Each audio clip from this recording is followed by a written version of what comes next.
MPPSC के 2026 को target करने वाले सभी सीरियस एस्पिरेंट्स को मेरा नमस्कार। आज हम बात करने वाले हैं दो बहुत महत्वपूर्ण विषयों पर।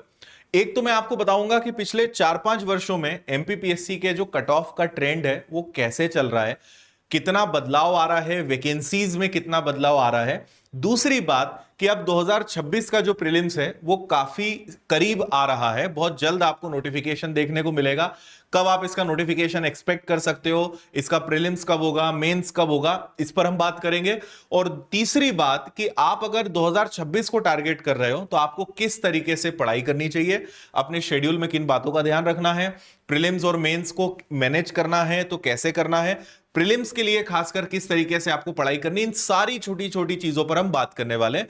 तो ये वीडियो बहुत कम समय का होगा लेकिन बहुत ज्यादा जानकारियां आपको इस वीडियो में मिलेगी, तो पूरा वीडियो एंड तक देखिएगा, बहुत कुछ आपको सीखने को मिलेगा। तो सबसे पहले थोड़ा सा कट ऑफ को डिस्कस करते हैं और कट ऑफ के ट्रेंड को समझते हैं। देखिए यहां पर आप देखेंगे 2021 से हम शुरू करते हैं। 2021 में टोटल 283 वैकेंसीज निकली थी, 283 वैकेंसीज निकली थी। और अगर यूआर का कट ऑफ देखें तो उस समय 154 था, ओबीसी का 148 था, एससी का 142 था, एसटी का 132 और ईडब्ल्यूएस का 148। ठीक है, जो कि ठीक ठाक था, डिसेंट था। लेकिन 2022 पे अगर हम जाएं तो वैकेंसीज की संख्या काफी अच्छी थी, 427 वैकेंसी बहुत मायने रखती है पीएससी जैसे एग्जाम में। और यहां पे कट ऑफ भी बढ़ा और वो 160 हो गया, और जो यूआर का था वो ओबीसी पर चला गया, यानी कट ऑफ हर एक में बढ़ा हमने ये देखा। अगर 2023 की बात करें, अच्छा यहां पे मेल और फीमेल का कट ऑफ भी अलग अलग हो गया। जैसे आप फीमेल का देखेंगे तो 158 है, थोड़ा सा कट ऑफ आपको कम देखने को मिलेगा। 2023 में वैकेंसी की संख्या वापस से एकदम से कम हुई, 229 वैकेंसीज हो गई। लेकिन कट ऑफ में भाई कोई चेंज नहीं आया, बल्कि कट ऑफ और बढ़ गया। यानी जैसे ही जब भी किसी एग्जाम में वैकेंसीज ज्यादा होती है या जहां थोड़ी उसकी चर्चाएं बढ़ जाती हैं तो बहुत सारे स्टूडेंट उसकी तैयारी में जुट जाते हैं, और वो एक बहुत बड़ा कारण होता है कि उसकी कट ऑफ को बढ़ा देते हैं। तो आपने यहां पे देखा 162 कट ऑफ गया। 2024 पे अगर हम जाते हैं तो वैकेंसी की संख्या सबसे कम देखी गई, मात्र 110 वैकेंसी, इतने बड़े राज्य में इतने प्रतिष्ठित एग्जाम के लिए। लेकिन भाई कट ऑफ पे बहुत फर्क नहीं पड़ा, कट ऑफ 162 था जो 160 पर आ गया। यानी वैकेंसी की संख्या आप देखेंगे तो बहुत ज्यादा ड्रॉप हुई, लेकिन कट ऑफ में बहुत ज्यादा फर्क आपको देखने को नहीं मिला। 2025 के प्रीलिम्स की अगर बात करें तो 2025 के प्रीलिम्स में 2025 में नोटिफिकेशन में 158 वैकेंसीज थी, मतलब कोई बहुत ज्यादा वैकेंसी की संख्या में बढ़ोतरी नहीं हुई है, 110 से 158 हुई। लेकिन कट ऑफ आप देखेंगे तो वो 158 के आसपास गया यूआर का। अगर आप अभी सबको ध्यान से देखते हैं 2026 में भी बहुत ज्यादा वैकेंसी की उम्मीद नहीं है, इसी के आसपास आपको वैकेंसी देखने को मिलेगी। लेकिन जो सबसे बड़ी बात है कि हम क्या कट ऑफ मान सकते हैं, तो मैं हमेशा आपको सजेस्ट करूंगा कि आप 160 से एटलीस्ट 165 को आप हमेशा अपने दिमाग में रखें, क्योंकि इससे कम कट ऑफ जाना थोड़ा सा असंभव सा है, क्योंकि वैकेंसीज की संख्या सबसे ज्यादा कम हो गई है। और जो सीरियस एस्पिरेंट्स है, जो दिन रात डिप्टी कलेक्टर या डीएसपी या एक प्रशासनिक अधिकारी का सपना देख रहे हैं, तो वो लोगों की संख्या तो अच्छी खासी है। तो आप मान के चलिए कि, और जीएससी सबसे मेन आपका जो पेपर फर्स्ट होता है वही सबसे इंपॉर्टेंट है। और अगर उसकी बात करें तो मेरा सजेशन तो यही रहेगा कि 80% से लेकर 85% आपका हमेशा टारगेट होना चाहिए। यानी 160 से 170, 160 प्लस नंबर की तो रणनीति और सारी प्रैक्टिस, सारा नॉलेज आपका ऐसा होना चाहिए कि 160 के ऊपर तो आप लाएं। लेकिन अगर आप चाहते हैं कि सर ऐसा कोई स्कोर हमें पता चल जाए कि हम हर हाल में सेफ रहें, तो 165 से 170 के आसपास अगर आप लाते हो तो बहुत हद तक संभावना है कि आप हर प्रकार से सेफ रहोगे, मतलब इतना तो कट ऑफ आप निकाल ही लोगे। बाकी फिर कैटेगरी वाइज और डिपेंड करता है, मैं अभी सारी बातें यूआर के हिसाब से कर रहा हूं, बाकी सारी कैटेगरीज का पूरा एनालिसिस आपके सामने है, तो उसके अकॉर्डिंग आप एक एवरेज सब चीजों का लेकर चल सकते हो। बट अगर हाईएस्ट बात करें तो 80 से 85%, यानी 160 से 170 नंबर के बीच में आपके नंबर अगर आते हैं तो बहुत हद तक संभावना है कि आपका प्रीलिम्स निकल जाएगा। अब 2026 में, अच्छा अभी आपको पता है कि कोर्ट केस चल रहा है, तो अभी 87%, 13% वाला भी मामला चल रहा है, तो जो प्रोविजनल कट ऑफ है 2021 से 2024 तक का, वो भी आप यहां पे देख सकते हो। ठीक है, अब अगले प्रश्न का आपको मैं जवाब देता हूं कि 2026 का जो नोटिफिकेशन है वो कब आएगा, एग्जाम कब हो सकता है इसका प्रीलिम्स। तो आपने देखा होगा कि हर साल पीएससी अपना जो एग्जाम कैलेंडर है, एग्जाम कैलेंडर बोल रहा हूं मैं, एग्जाम का जो नोटिफिकेशन है प्रीलिम्स का, और ओवरऑल तो वो जनरली जो है दिसंबर में आता है। दिसंबर में आपको नोटिफिकेशन देखने को मिलेगा हर साल, साल के अंत में। इवन कई बार तो हमने देखा है कि आखिरी दिन, मतलब या तो 30 या 31 दिसंबर की रात को एकदम एमपीपीएससी अपना नोटिफिकेशन जारी करता है। तो दिसंबर के आसपास आप समझिए कि नोटिफिकेशन जारी होगा। और हर बार पिछले कई वर्षों में यही हुआ है कि फरवरी में आपको प्रीलिम्स का जो डेट है वो आ जाती है। तो आपके पास अगर आप अभी, जब ये वीडियो बन रहा है तो सितंबर अभी चल रहा है, तो सितंबर, अक्टूबर, नवंबर, दिसंबर, जनवरी, फरवरी, लगभग 5 से 6 महीने का समय आपके पास है। अगर सितंबर में आप ये वीडियो देख रहे हो तो फरवरी में एग्जाम रहेगा। और अगर अभी से आप लग जाते हो तो आपके पास बहुत अच्छा मौका है कि आप प्रीलिम्स की काफी चीजें कवर कर सकते हो। अगर आप सोचो कि दिसंबर में नोटिफिकेशन आए और फिर मैं जनवरी और आधे फरवरी या फरवरी में तैयारी करूं 1 से 2 महीने, कोई मतलब नहीं है, क्योंकि सिलेबस इतना बड़ा है, इतनी सारी चीजें हैं कि आप 1-2 महीने में नहीं कवर कर पाओगे। और जो पिछले वर्षों का ट्रेंड रहा है तो मेंस जनरली मई जून में होता है, और फिर इंटरव्यू की डेट का भी ऐसा कुछ भी तय नहीं है, क्योंकि आपको पता है कि रिजल्ट्स में कई दिक्कतें हैं और अभी पुरानी चीजें क्लियर होते हुए आ रही हैं और काफी हद तक पुराने रिजल्ट्स और जितनी पेंडिंग चीजें थी वो क्लियर हो चुकी हैं। तो ये डेट है, लगभग आप फरवरी में बिल्कुल तैयार रहें 2026 के प्रीलिम्स के लिए। अब आपको यह समझना है कि आप उसके लिए कितने तैयार हैं। आगे मैं आपको जल्दी से बता देता हूं, अगर आप में से कोई नए बच्चे हैं जिनको ये नहीं पता है कि प्रीलिम्स में क्या आता है, तो आप यहां पे देखें। एक पेपर 1 जीएस का होता है, फिर सीसेट का पेपर होता है, 100 क्वेश्चन, 2-2 नंबर का पेपर, हर प्रश्न होता है। तो 200-200 नंबर के आपके दोनों पेपर, 2-2 घंटे का समय होता है। और सीसेट सिर्फ क्वालिफाइंग होता है। आपके मेन जो मार्क्स हैं या मेन जो मेरिट लिस्ट बनती है, जो कट ऑफ तय होता है, वो हमेशा जीएस के आपके पेपर 1 के आधार पर बनता है। ठीक है, इसके बाद आपका मेंस होता है। यहां पे एक और चीज हमने हाईलाइट करी कि साइंस बैकग्राउंड के जिन विद्यार्थियों को एमपीपीसी फॉरेस्ट देना है, उन्हें दोनों पेपर में अधिकतम अंक लाने होंगे, क्योंकि दोनों के आधार पर ही उनका कट ऑफ बनता है। जैसे अभी हमने एक वीडियो भी, एक पोस्ट मैंने डाला था, उनका वीडियो भी हम जल्द लाएंगे। जो हमारे एक स्टूडेंट थे जो फॉरेस्ट रेंजर या क्या पद था उनका, एक स्टूडेंट जो अभी फॉरेस्ट में बने थे, तो उनका वीडियो भी हम दिखाएंगे। उन्होंने जो फॉरेस्ट का, अगर कई बच्चों का टारगेट होता है, तो आप इन दोनों एग्जाम्स, मतलब दोनों पेपर में आप अच्छा स्कोर करोगे तो फिर आप फॉरेस्ट के जो एग्जाम्स हैं उसके लिए भी आप क्वालिफाई कर सकते हो। कई बच्चों का टारगेट वो होता है। चलिए आगे बढ़ते हैं। प्रीलिम्स के सिलेबस को मैं जल्दी से बता दूं। आपको पता है टोटल 10 यूनिट्स होती है। यूनिट नंबर 1 से यूनिट नंबर 10 हमने यहां पे सारी दी हुई है, तो ये आपको वैसे पता होना चाहिए। अब आप अंदाजा लगा लो कि अगर कोई बच्चा सोचे कि वो 2 महीने में इतना सब कुछ पढ़ लेगा, क्योंकि ये सब अपने आप में बड़े डिटेल्ड सब्जेक्ट्स हैं, तो ये 1 या 2 महीने का मजाक नहीं है, हलवा नहीं है कि आप कुछ ही दिनों में इसको कर लोगे। समय लगेगा भाई आपको इसके लिए।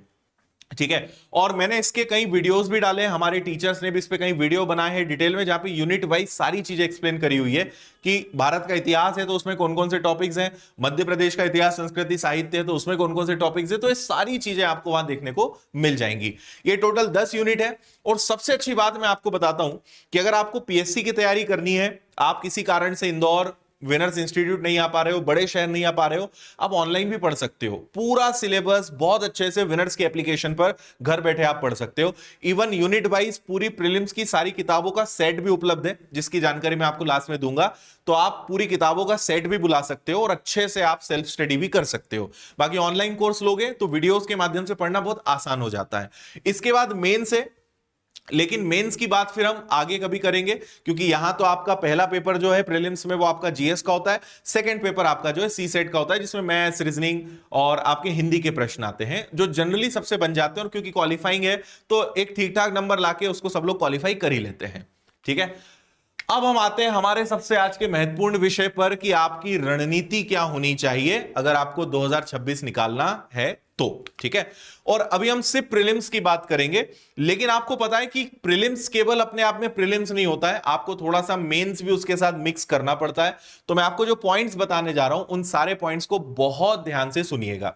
देखिए, सबसे पहली जो महत्वपूर्ण चीज है वो है आपका सिलेबस। आपको पहले तो ये पता होना चाहिए कि मुझे कौन कौन से चैप्टर्स पढ़ने हैं, कौन कौन से सब्जेक्ट्स पढ़ने हैं, उनके अंदर कौन कौन से टॉपिक्स हैं, कौन से चैप्टर्स हैं। और सबसे पहले आपका टारगेट होना चाहिए कि मुझे पूरा सिलेबस खत्म करना है। कोई रणनीति या कोई ऐसी चीज आप खूब देख लें, लेकिन आप अगर सिलेबस कंप्लीट नहीं कर पा रहे हैं तो वो सब बेकार है।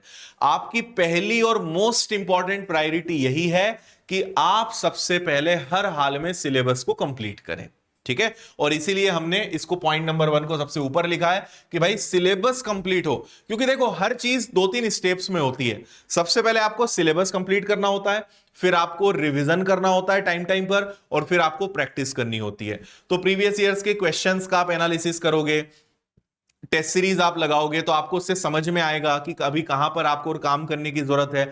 तो पीवाईक्यूज बड़ा इंपॉर्टेंट रोल प्ले करते हैं, पर आपसे क्वेश्चंस बनेंगे तभी ना जब आपका सिलेबस कंप्लीट होगा।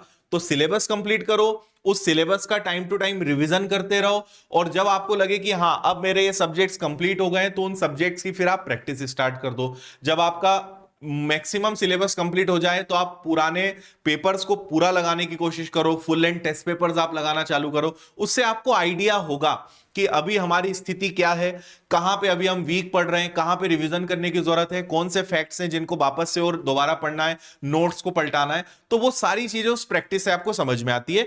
लेकिन अगर आपको एग्जामिनर की थॉट प्रोसेस समझनी है, आपको यह समझना है कि पेपर का पैटर्न क्या होता है, क्वेश्चंस का पैटर्न क्या होता है, तो प्रीवियस ईयर्स के क्वेश्चंस बहुत महत्वपूर्ण रोल प्ले करते हैं आपको उस पैटर्न को एनालिसिस करने में। और देखो हम YouTube पर हमारे टीचर समय समय पर आते हैं, वो सारी चीजें बताते हैं, उससे आपको हेल्प भी बहुत मिलेगी। लेकिन अगर आप थोड़ा सा खुद भी समय निकालकर इन चीजों पे टाइम देंगे तो वो और बेटर कंट्रीब्यूट करेगा। क्योंकि जब हम खुद देखते हैं अपनी आंखों से कोई चीजें, जब हम खुद एनालिसिस करते हैं तो वो और ज्यादा इंपैक्टफुल होता है। लेकिन हम, आपको पता है कि विनर्स की अपनी एमपीपीएससी की अलग चैनल है, उस पर क्लासेस भी हम प्रोवाइड करवाते हैं, मैराथन क्लासेस चलती हैं, टेस्ट उस पे चलते हैं, मेंस की क्लासेस होती है, आंसर राइटिंग की क्लासेस होती है, एनालिसिस हम कराते हैं। हर एक प्रयास हम उस पे कर रहे हैं, उन सब का फायदा आप ले भी रहे होंगे।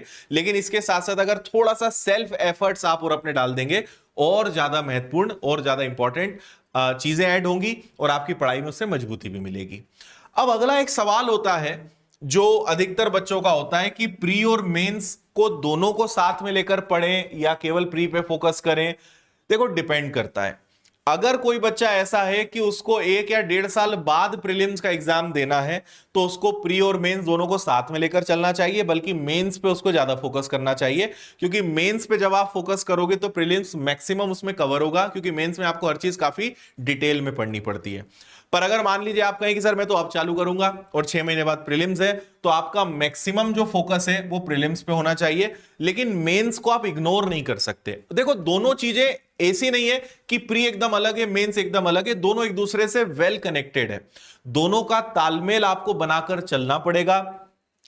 फर्क सिलेबस में कुछ नहीं है, आपको बस मेंस के लिए चीजों को और ज्यादा डिटेल में पढ़ना पड़ता है।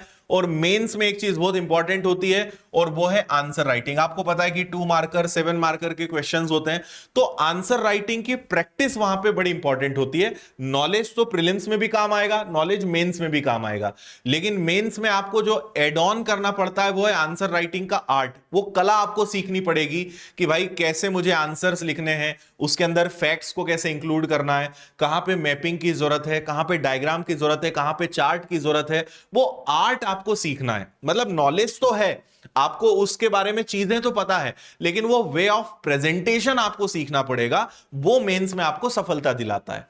तो मेरा तो ये सजेशन है कि आप, अगर पॉसिबल है आपके लिए, तो प्री पर आप मैक्सिमम एफर्ट्स लगाएं, लेकिन मेंस को भी थोड़ा सा साथ में लेकर चलें। उससे आपकी गहराई बढ़ेगी, और आपको जब प्री के बाद मेंस के लिए जो समय मिलना है वो काफी कम मिलना है। तो अभी थोड़ा सा साथ में अगर आंसर राइटिंग और विषयों की जो गहराई है उस पर आप काम करते चलेंगे, तो प्रीलिम्स में तो 100% उसका फायदा मिलेगा, लेकिन कहीं ना कहीं आपकी मेंस की प्रिपरेशन भी होती रहेगी। तो आप दोनों को थोड़ा साथ में मैनेज करके चलोगे तो बहुत अच्छा है। और यही चीज हमने यहां पे लिखी है कि मेंस में 2 मार्कर 7 मार्कर के क्वेश्चंस में फैक्ट लिखने होते हैं। तो प्री का पढ़ ही रहे हो तो मेंस के टॉपिक में भी आप थोड़ा ध्यान दे सकते हो, थोड़ी थोड़ी प्रैक्टिस भी आप वहां पे कर सकते हो, ठीक है।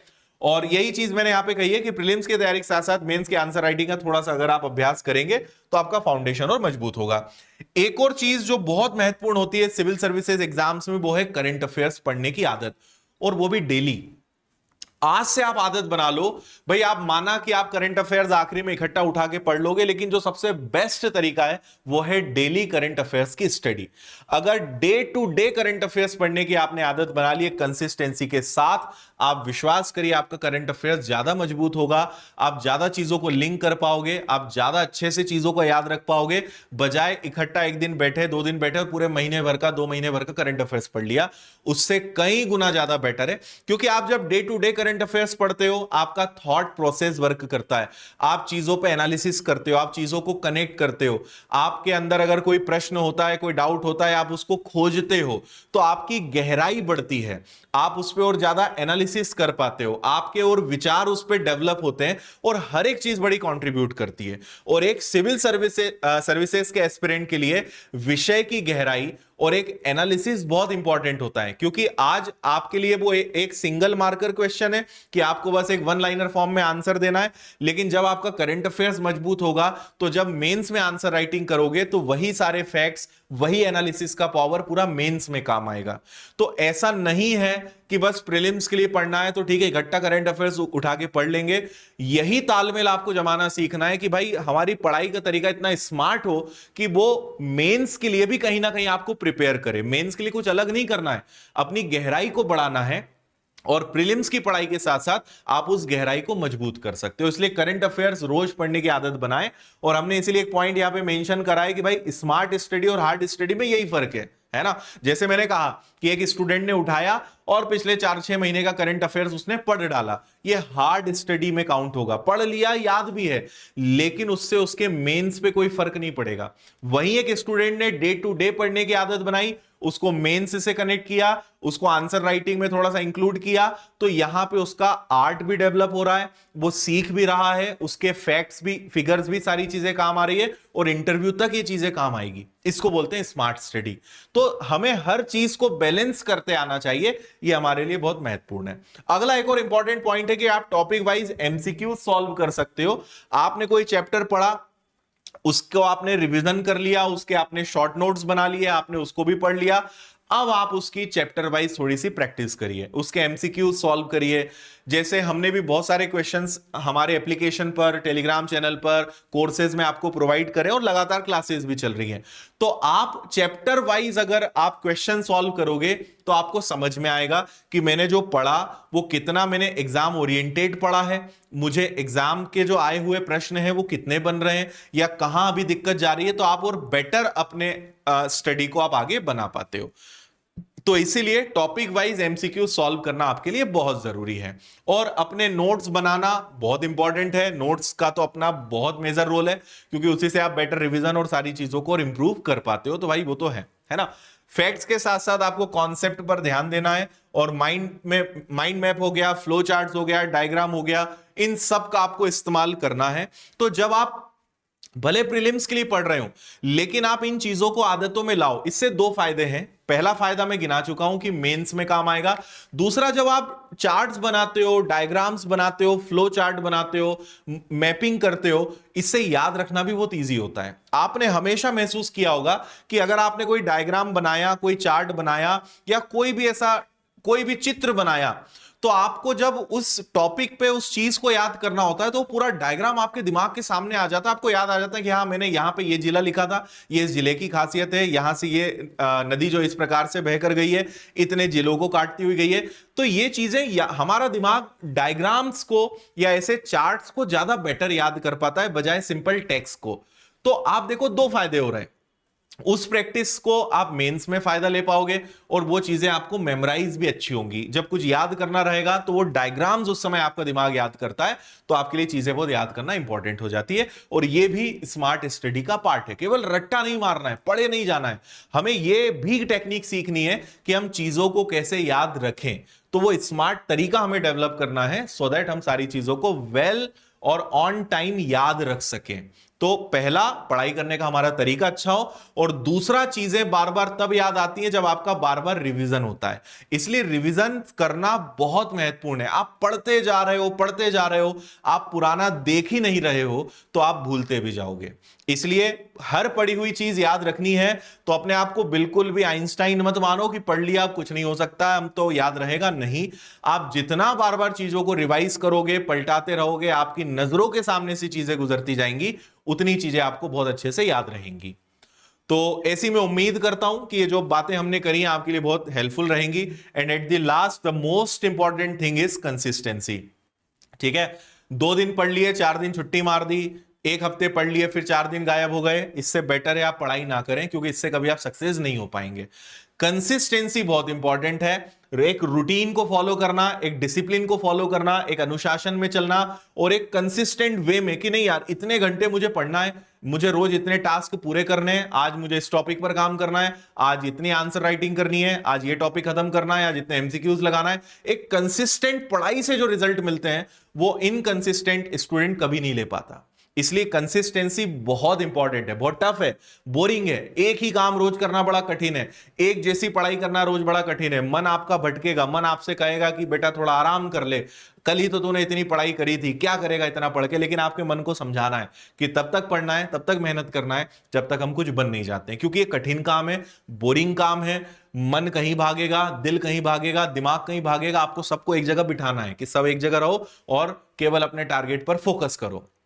तो बहुत इंपॉर्टेंट है, क्योंकि भटकाव हर किसी की जिंदगी में होता है। एक समय के बाद आपको सारी चीजें जो है दिक्कतें देती है, लेकिन वही हमें समझाना है और वही अपने इमोशंस को, अपनी सारी चीजों को कंट्रोल करना है और पूरा फोकस अपनी पढ़ाई पर लगाना है। तो आपको इस वीडियो से हेल्प मिली होगी, ऐसी मैं उम्मीद करता हूं। कमेंट करके मुझे जरूर बताइएगा।